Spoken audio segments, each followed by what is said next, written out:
Hello friends, இன்றைக்கி நம்ம தக்காளி தொக்கு தான் பார்க்க போகிறோம். அதுக்கு கடாய் காஞ்சதும் கொஞ்சமாக எண்ணெய் ஊற்றிக்கலாம்.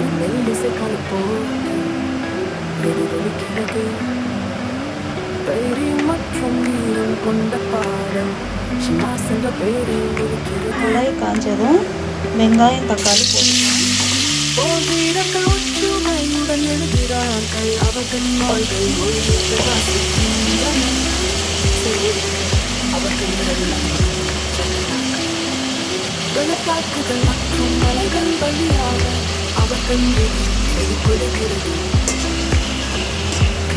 சாம்ராஜ்யத்தின் புனவுகள் இன்னும் சொல்லப்படாத கதைகளில்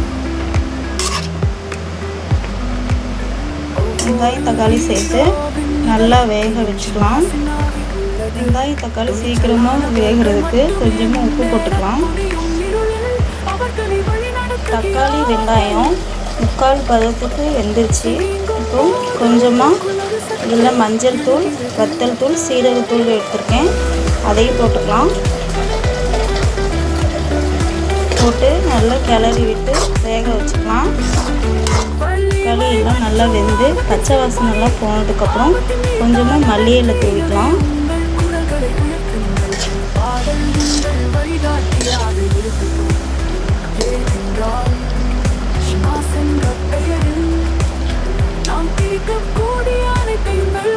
மல்லி இலை தூவி இறக்கி வச்சுக்கலாம்.